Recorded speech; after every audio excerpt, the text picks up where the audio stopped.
may not be what I want to be, yet I'm so far from what anybody could ever want to remember.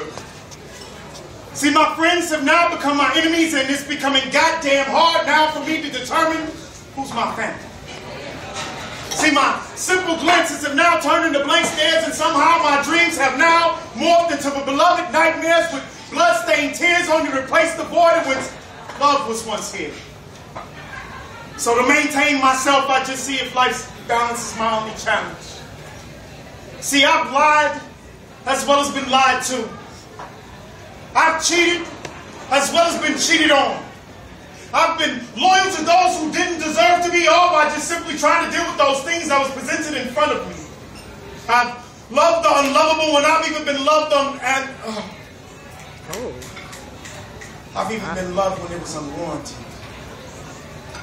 But honestly, is this too much to ask for? Or do I need to repeatedly beat those very same levels of sincerity against the adversity that society constantly places on the path of my journey? Need I throw all caution to the wind, and no matter what the risk or the cost, spend every ounce of my own self-worth, just to realize that most oftentimes I knew I was better off where I was from the start? See, this life would be so much easier if it simply had cliff notes. But if life was an open book test, most of these motherfuckers would still fail. And that's only because mine simply refused to read the signs. See, they would much rather accept regret than to retrace those very same steps to combat the war that was originally waged against self, to where there were no victors, only casualties. So casually I find myself strolling through minefields with my mind filled with thoughts of progression. See, I'm stepping to the beat of a nameless tune, and I'm striving to keep the melody of a generation that's been apparently lost. Not to time or to unreconcilable conditions, but simply and solely to themselves. See, through all of my trials and tribulations, I have finally learned how to place value in those things that enrich my original essence. I've learned how to pay attention to that big picture without letting that little one pass me by.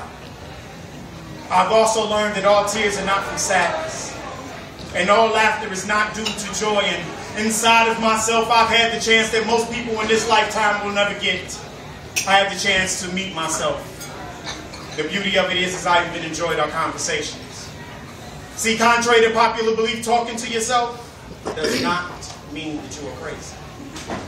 It only means that you care about what you have to say about any given situation. So now, facing my own reflections, I now know what I can deal with and what I can deal without.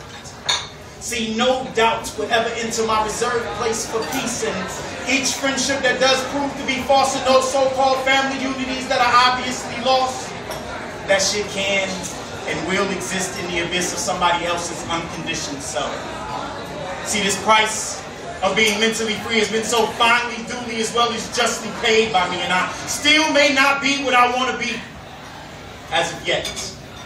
However, I'm still so more than willing to bet that I'm so far from what anybody could ever once remember. And that's just simply because I've taken on my own responsibilities to, if nobody else, just simply and respectfully being honest to me. Peace.